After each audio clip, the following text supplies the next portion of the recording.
They're very concerned about that, and they're concerned that Britain was going to leave, and that was going to start unraveling the whole game. And so then we have this killing, just like the Aurora, Colorado shooting, 1 week before the vote. But they may win with this one, because people aren't going to go out. They're not really seeing what is behind this. This is the CNN story. They say, to neighbors, Tommy Mayer is a quiet man who tended gardens in the small town of Birstall in northern England. But details are slowly starting to emerge. Where are those details coming from? Not from his neighbors, not from anybody who knew him, not from family members, not from people in England, but guess where? The Southern Poverty Law Center in America. I smell a rat. I smell a big rat. Every time the Southern Poverty Law Center gets in here and starts screaming about right-wing white supremacists, okay, you can bet they're stoking this with a bunch of lies. Details are slowly starting to emerge about a man who had interests in white supremacy and apartheid. He bought material, that says the Southern Poverty Law Center, from a white supremacist group in the United States. That is not the picture that emerges from the people who knew him. As I mentioned before, a 65-year-old neighbor said, well, it's a total surprise he'd be capable of thought, let alone action, she said of her longtime neighbor. Who said he never raised his voice. He taught English. He volunteered to teach English to foreigners. He had a black half-brother. Doesn't sound like a white supremacist to me.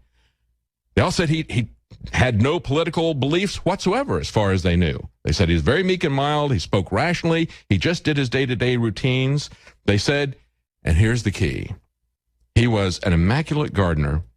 He often tended to neighbors' gardens as well. Other neighbors gave similar accounts, saying he was a quiet, tidy, often helped with their gardening.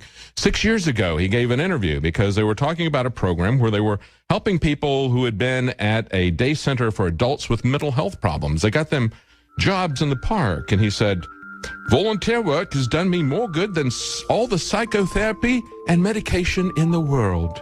Many people who suffer from mental illness and socially isolated, disconnected from society, feeling worthless, are also common, mainly caused by long-term unemployment. This is the passive guy they're now telling you did this wild attack. What changed him? Stay with us. We'll be right back. Welcome back to the Alex Jones Show. I'm David Knight, and I want to continue with what we were talking about, this shooting in England, this man who seems to be this docile, not all there mental patient who just said he loved to work in gardens. They were saying West Yorkshire police said they'd seized a number of weapons, including a firearm, shortly after the attack from his apartment here. We've got the Southern Poverty Law Center telling us that he was getting white supremacist hate literature from the United States. And yet the neighbors are painting a picture of a guy who was completely harmless, a man who was a part-time volunteer to teach English to foreigners, a man who had a half-brother who says, by the way, he had never seen any sign that Mayer had any kind of interest in guns or knives.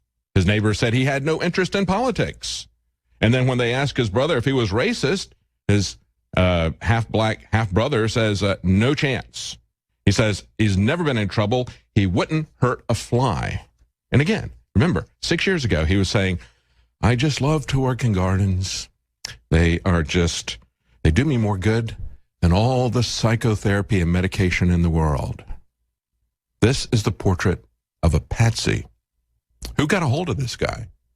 Who put all these knives and guns in his apartment that nobody else had seen? Who is creating this narrative that he is a dangerous white supremacist, racist, highly charged political person who did this for completely political reasons? That's the way it's being spun. That's the way this tragedy is being spun.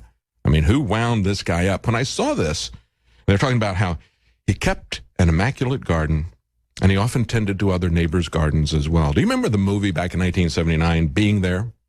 Peter Sellers, Shirley MacLaine, Chance the gardener. You know, they go to this house. He was kind of a gardener and butler for a very wealthy man who died, and he just kept doing it. He was this clueless guy, you know, kind of living like James Holmes is now, the Aurora, Colorado shooter. And but he was out doing the gardening dressed as a butler, and they come up and they talk to him. They didn't really know that he was the gardener. And he says, oh, I'm Chance the gardener. And they go, Chance the gardener. Oh, okay. And so all these people who are the most powerful politicians and businessmen, they're coming here to see him, and they ask him these questions, and he is absolutely, totally clueless about what they're talking about. And he answers with these non sequiturs. And at first they're kind of taken back, and they think, wow.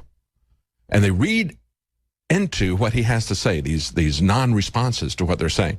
They read all kinds of deep philosophical meaning in it. Let's play a little bit of clip about that. And they think he's this guru. Let's play a little clip from that trailer.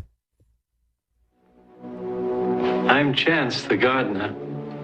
The gardener? Yes. Since I was a child, I worked in this garden. Then you really are a gardener? Oh, yes. May I ask your name? But they don't really believe he's a gardener. They imply all of these motives to him, and he's this Mr. Chancey Gardner, totally disconnected guy like the shooter in the UK. Gardner? No, I'm not related to Basil and Perdita. Gobbledygook. And there's a black lady who worked with him at the house, and when they put him on television as this guru, she's saying, he's an idiot. He doesn't know anything. Portray him as something. Brains at all. Has got no brains at all. With rice pudding between the ears. On television, Mr. President, you look much smaller. Dumb as a jackass. That's the way. That's like, and it goes on and on like this. He gets to the president. He goes on television. He becomes a close advisor to all these captains of industry and political figures, and they're just continue to read into this man what they want to read into him. Now, they're not doing that in a way with this guy, but this guy is just this passive individual that has been a tool, a patsy of the elite. He's not fooling the elite. The elite are using him to fool you. They're using him to forward their agenda. That's what I truly believe. A very, very funny movie, and I'm not making light of the tragedy. Yes, this lady was brutally murdered. You don't know what turned Chance the gardener into the Joker. I mean, you know, this people should be asking that question, just as they should be asking the question, what turned James Holmes into this vegetable with a Joker wig? You know, what wigged him out? What changed this guy who was one of the brightest researchers in the country? What changed him into this catatonic Joker? Where did he get all of this equipment to do this? Nobody's asking about that transformation. Nobody is asking about this transformation of this guy, Tommy Mayer, who I will now call Chance the gardener. Nobody's asking about that. Nobody thinks it's suspicious that it happened exactly 1 week before the vote. And of course, nothing will be talked about except not only the tragic side of the loss with this, but portraying it as racism. Southern Poverty Law Center, always there. Stay with us. We'll be right back.